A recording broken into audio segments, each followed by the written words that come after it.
Okay, so just a kind of quick reminder of what we've done so far. Part one and two was really about installing Docker, making sure that we basically um, created a running container and testing it from Docker. So now what we want to basically do is we want to push that container over to the registry for the ECO registry basically. So here they're kind of doing from the command line. So, following this kind of on tutorial, they're basically creating it from the command line. This one here, which was the original one which we were basically following, they're doing it from the UI. So we'll kind of just do it from the UI just to kind of keep things kind of simple for the moment. But basically, the next thing we actually have to do is create the ECO repository. And the ECO repository is basically where we want to keep our image um, located so that we can basically pull it down from our cluster in the final step. So let's sort of create a repository. So, you can kind of read through all of this basically.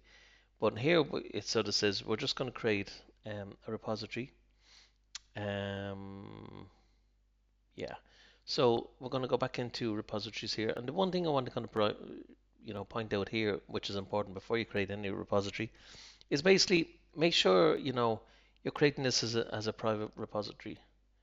Um, so you like they call it registry here, but it really is like it's a private repository or public repository here.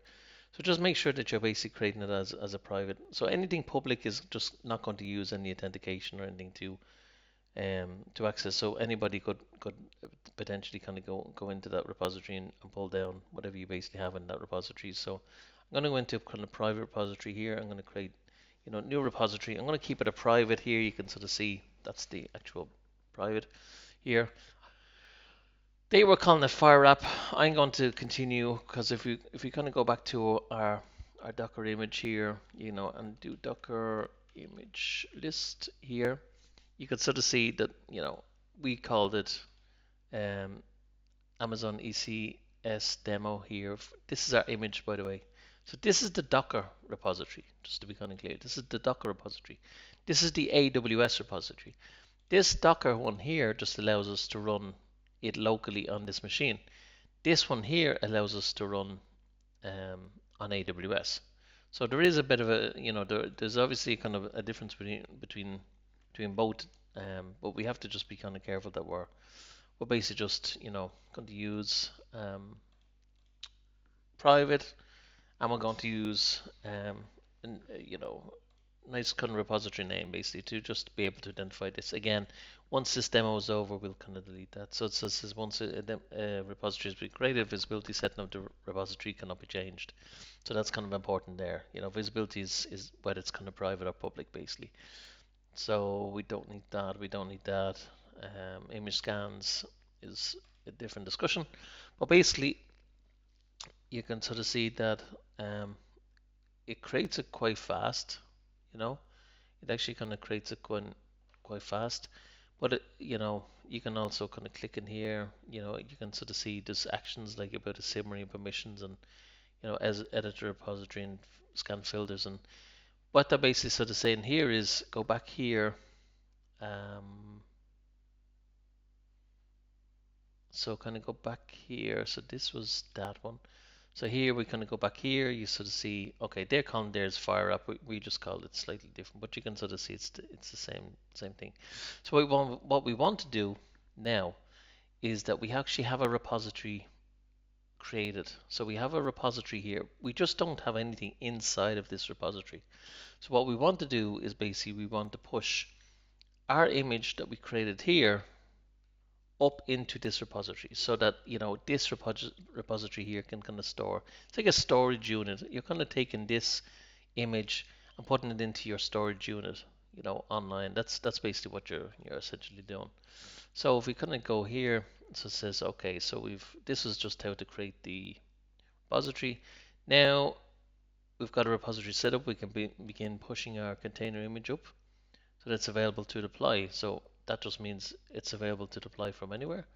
So on the right hand side of the fire app repository, even though ours is called slightly different, view push commands. So if I kind of go back in here, you can sort of see there's a button here called view push commands, because you're going to be pushing your repository, your image up to your repository. So from here, from your local machine that you've built Docker image on up to here. So you're going to be pushing it from here all the way up to here. Okay, so basically sort of says, you have to, first of all, to do this is Mac Linux. There's information here for Windows as well using PowerShell. But basically, I'm going to go in here. I'm going to see if this works for me first time. So I'm just going to paste in that.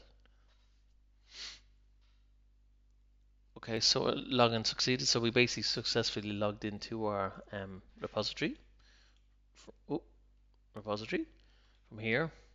So then it says build your Docker image using the following command. Now we've already built our image. Our image is here because we tested from Docker, in the previous part. So we don't need to kind of do that again.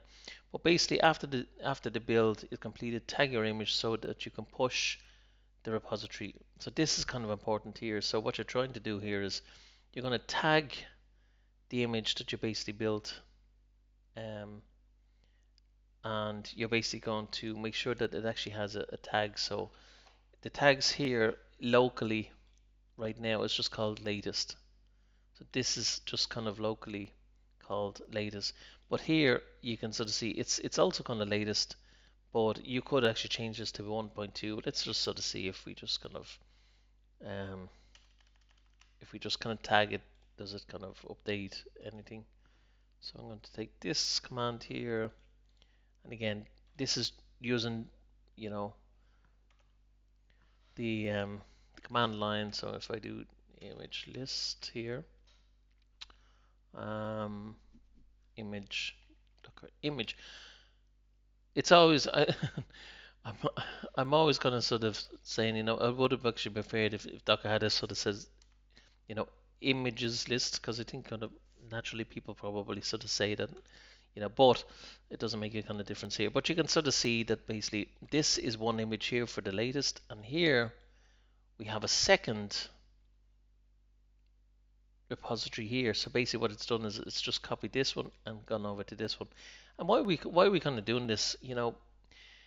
It's just for experience. It's just for experience to sort of see what happens when I kind of do this, what happens when I do that. So technically you wouldn't actually have to kind of, retag it, but I think it's kind of nice. Run the following commands to push this image to your newly created AWS repository. So remember, we have an AWS repository called that.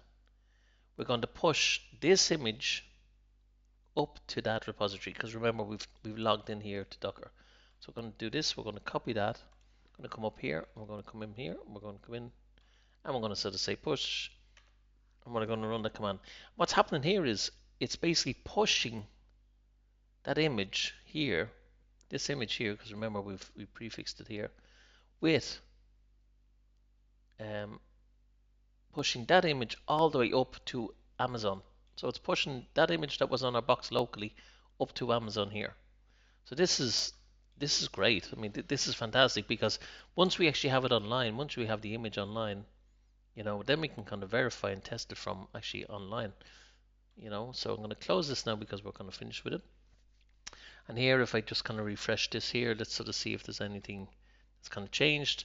And yes, you can sort of see if I kind of did that fast, but if you go back into your private repository here, you can see the repository names here. Okay, that didn't kind of change.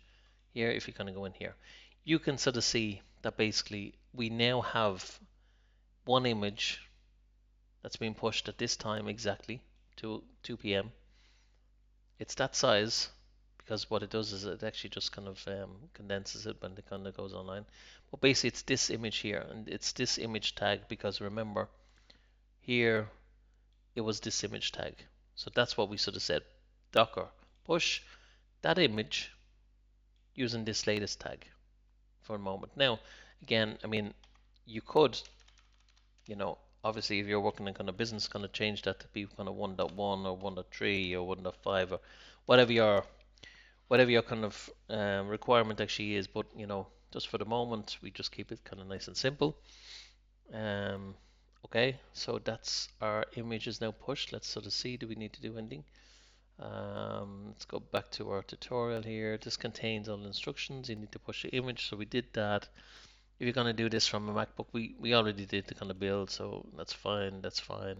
We did all this, you get an error, you get your latest. So we're here, so our image is up now. It says let's take a second to appreciate what we've done so far. Now you have a private or EC or repository that has a perfect copy of your app's container because we've taken our application, we've modified it, and we've made it into a container, and that container is now part of the repository.